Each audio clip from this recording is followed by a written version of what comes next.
우리에게 혼돈을 주는 것이 무엇이고 우리로 하여금 하나님을 생각하지 못하게 하고 혼란스럽게 하는 것이 무엇인지 다시 한번 우리가 생각해 보기를 원하고, 그 가운데에 우리 안에 회복돼야 될 그런 메시지가 무엇인가, 바로 하나님에 대한 지식을 어떻게 하면 회복되게 될 것이고 하나님 앞으로 나아가게 될 것인지 이 시간 묵상해 보기를 원합니다.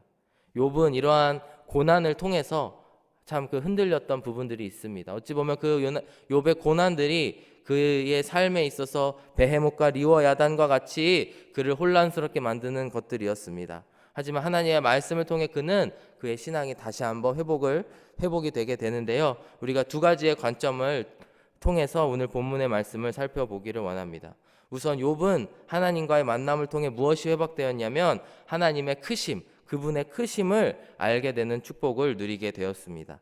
2절의 말씀을 보시면 주께서는 못하실 일이 없사오며 무슨 계획이든지 못 이루실 것이 없는 줄 아옵니다. 즉 하나님의 크심, 하나님께서는 그 모든 못하실 일이 없으신 분이고 하나님의 계획 가운데에 이 세상이 있고, 그 말의 뜻이 무엇입니까? 욥의 삶도 욥의 인생도 하나님의 계획 가운데에 있다라는 것을 다시 한번 하나님 앞에 고백하고 있다라고 하는 것입니다.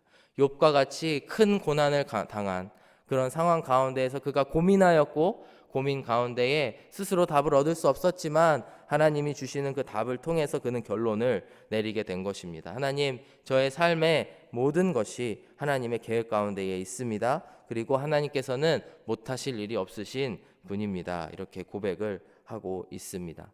우리가 인생의 혼란을 경험하고 고난을 경험할 때에 붙잡아야 되는 것이 무엇이고 우리 마음속에 회복돼야 되는 것이 무엇이냐면 하나님에 대한 이러한 믿음입니다. 하나님, 우리를 창조하신 분이심을 제가 믿습니다. 제가 고난 가운데 있을 때에는 하나님의 존재하심, 하나님의 그 능력을 잠깐 잊었지만 이제는 다시 한번 그 마음이 회복되어서 주님 앞에 돌아가기를 원합니다. 고백하시는 저와 여러분들이 되시기를 간절히 바랍니다. 세상이 빠르게 지나가고 혼란스럽게 하는 일들이 많이 있을지라도 그 가운데에 우리가 회복돼야 될 것은 하나님의 크심을 아는 것인 줄로 믿습니다. 욥은 두 번째로 어떤 부분의 신앙이 그의 안에서 회복되었냐면 스스로의 자금을 다시 한번 깨닫는 시간을 갖게 되었습니다. 3절 말씀을 보시면은 무지한 말로 이치를 가리는 자가 누구니까? 나는 깨닫지도 못한 일을 말하였고 스스로 알 수도 없고 헤아리기도 어려운 일을 말하였나이다.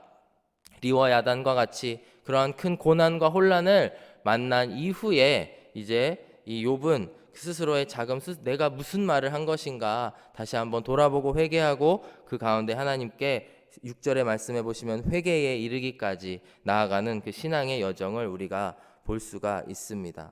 이 말씀을 살펴보면서 마치 누가복음 5장 8절에 나오는 그러한 베드로의 모습을 우리가 상기해 볼 수가 있습니다. 베드로가 예수님을 만나고 그 배에서 예수님께서 그물을 이쪽에 던져라 했을 때에 그물이 찢어질 것 같이, 그 배가 가라앉을 것과 같이 물고기를 많이 잡은 이후에 시몬 베드로가 이렇게 고백을 하죠. 시몬 베드로가 이를 보고 예수의 무릎 아래에 엎드려 이르되 주여 나를 떠나소서 나는 죄인이로소이다 하니, 이렇게 말씀을 합니다. 하나님을 만났을 때에 우리가 겪게 되는 당연한 반응 두 가지가 무엇이냐면 주님의 크심을 알고 그리고 나의 자금을 철저히 알게 된다라고 하는 것입니다.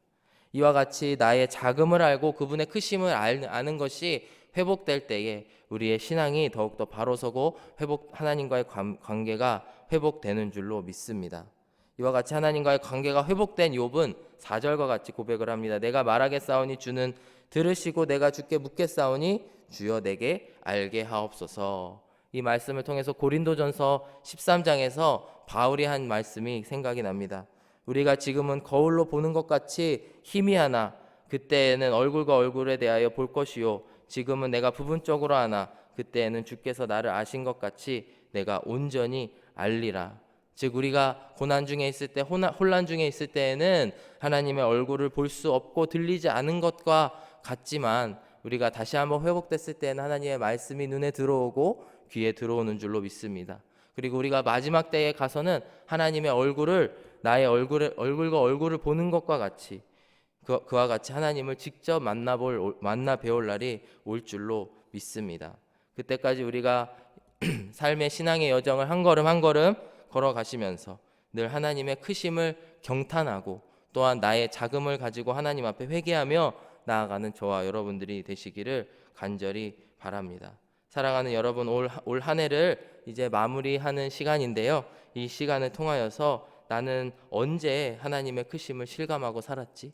나는 언제 하나님의 크심을 느끼며 살았지? 한번 돌아보시는 저와 여러분들이 되기를 바랍니다. 동시에 언제 나는 나의 자금을 하나님 앞에 가지고 나아갔었지? 한번 돌이켜보시는 저와 여러분들이 되시기를 간절히 바랍니다.